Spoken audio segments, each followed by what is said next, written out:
I want to get an expose. I want to get an expose. The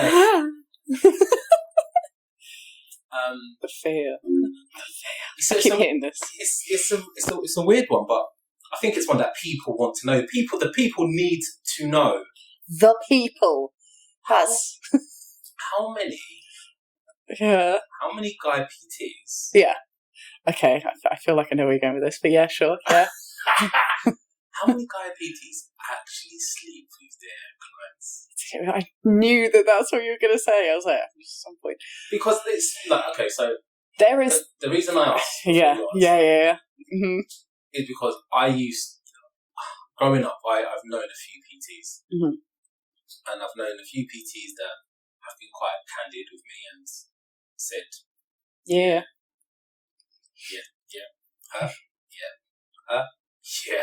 like that type of stuff, right? And and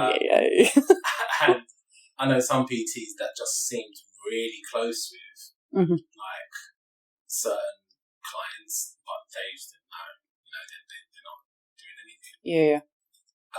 And I've heard like some horror stories as well from like relationships from like women and blah blah blah blah blah. So, expose. What's it from your perception, from your opinion, what you've seen, people that you know? Yeah. Is it widespread or not? So, honest answer for the guys that I know that are PTs that are really freaking good at their job. No. Okay. They stay like well clear of their clients. Not just everyone that I know. I also do know of people that, yes, they're better than everyone. But honestly, it depends though, because is it just like rogue? I find PTs. I really think it is, and because honestly, I used to think that because I once had a guy who years ago, there was a guy that was a PT in a gym that I was training at. I fully knew that he was trying to ask me out, but instead he was just like trying to shifty his PT on me. So then I got cheaper PT because of it. I didn't go on a date. That, my friend, it's called a loophole. But yeah, so yes, it is a thing, but it's a thing with anyone anywhere. It's like, I'll be honest though, I've heard more stories about people working in offices together that have been like all in each other's goods than people in gyms. I just think it's because it's just been this long-standing thing that, because also guys often train women. Like the percentage of male PTs that train women, it's a lot higher because men are not as necessarily forward as to have a trainer necessarily, unless it's like bodybuilding or something, I hear you, but I also do know women. But I also do know both. Purposely go and hire a certain looking type of PT and then go and gas to their friends. Yeah, I've got he's on PT, blah blah blah blah blah. Knowing full well that if it's offered, and they'll wear whatever, get up or whatever, and they'll go and train. But the intention isn't even part of the intention might be to get fit or a little bit toned or whatever. Yeah, but for the most part, they don't care. Yeah, they just want to get closer to this guy. Yeah. So, what's your experience of that? Have you ever seen that? Have you experienced that? I have. Not quite to that degree, I don't feel, but like sometimes you do see it where it's clear that the client, or even both of them, it's like there's like, if they haven't already, it's gonna happen sometime. Has a guy ever tried to get you to be his PT and then said how you do? Yeah. Details, share. No, that was about as far as it went, because I went, I think he thinks something, and that's weird. And I just went, no thanks, sorry, I can't train you, bye. Really? Yeah. So what, you were training him? No, so as in someone had come up to me and said, and like were like chatting to me or whatever, and then later on had asked for PT, but then it was clear that that was not. They actually basically they didn't need training. That's kind of the thing. When you're like, so is that how you do? So you actually pick your clients like that. So let's say I came to you because I go gym 3 times a week. I'm fairly motivated. I came to you and I said, well, yeah, I'd like to do that as my PT and whatnot. You potentially wouldn't train me because you might not think I need it. It would depend on your reasonings. Okay. If it was a case of you're clearly just, want to spend some time, then I'm like, well, if you're not going to do the work, it's I just don't have to. Maybe the social aspect of it. Maybe I just want someone to talk to while I'm at the gym. That's fine. Then let me know that, and I just might be really busy. No, look. At the end of the day, it's like honestly, if someone's willing to put in the work and they genuinely want help, that is what I'm for. Like, I'm not actually a therapist. As much as I spend a lot of my time being a therapist, anything and everything under the sun. Like, genuinely, it's like, if you came to me, then I'd just ask why.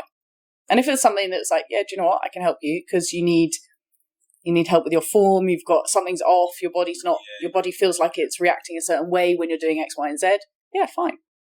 If you're coming to me and you're just going, oh yeah, I just want to do this, and I'm like, I've seen you in the gym and you do that anyway, so what do you want? It's interesting that you say that because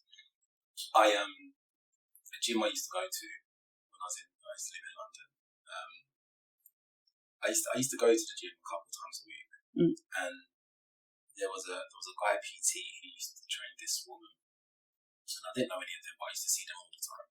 Yeah, and it seemed like every time I saw them, she was basically telling him her life story, and you could tell the PT just didn't seem interested. Yeah. Whatsoever. Yeah. It was almost like he was just a sounding board. Yeah, just for the paycheck. Yeah. Like literally, every time I walked past him, she was saying, "And you know what else he did? Like he took the bins out and blah blah blah blah blah blah blah." And I told him, don't. And I was just listening there. I was just laughing to myself. And I used to look at him, and he'd just literally just be looking into, say, yeah, and like she's doing the exercise, and she's just telling him this like, yeah. Do you get that? Does that happen a lot? Yeah. Yeah. Yeah. Yeah. Yeah. But I just think, look, at the end of the day, people want to chat. Sometimes people just, that's their only time to themselves, and they want to get some stuff out. You know, you have like mums, dads, whatever, and actually they're like, I've got no one to speak to about this stuff, and I just need to talk to someone. Yeah. Then it's like, you know, you do the exercise, you get your bad juju out, and then you get to have a chat at the same that's time. That's what I'm trying to say to you. So, like, if someone comes to you and they were just like, look, they looked okay, but they were literally using this as a sort of sneaky therapy type release session, but they were willing to just pay to do it. Would you not like take them on board as a client if you realise after a little while that actually you're just a companion, you're a gym companion for them? Would you not still, or would you then say, hey guys, this isn't? So, honest answer would be that if that's what they needed, they need to go to a professional. That is not me. But even if they were doing everything that you said, if they're doing the work and all that kind of stuff, again, depends how much. I don't want to say pressure. Yeah. But how much they're putting on me as a person, because again, the same applies. That's not my job. You know, I'm a very empathetic person. I've been through a lot. I know a lot of people that have been through a lot. You know, and I understand that sometimes it's just difficult to talk about your things with people close to you, and I don't understand that. Totally fine, and that's what you get from people. People are people. People need to, you know, talk and all that kind of stuff. And I'm never going to say to someone, can you just, you know, because I'm not that kind of person. But if it gets to a point where it is actually it's too much, and there's things that I see that actually I believe they would be best suited to a professional in that field of whatever it is. I will refer them. I will talk to them about it and say, I honestly think that it would be a good idea for you to talk to someone. These are some people or whatever, and I kind of try and help. But ultimately, that's a path that's something they have to do, because there's only so much also me as a person can take on. Because, you know, it's like if I'm feeling what you're feeling when you're talking to me about things, and it's, you know, if I look at someone and they're upset and everything else, it's like I want to be able to help them. But then I've also learned there is a barrier to that, and there's a limit, because it isn't my professional job to be a psychotherapist and whatever, you know. But sometimes it is just reminding people that there are people like that are there, that are outside of your bubble. Don't need to tell them anything you don't want to tell them, but also sometimes getting that stuff out helps, and you know. So that is what I have done in the past, because I'm all about the talking, and yeah. That's why you're here today. Yeah.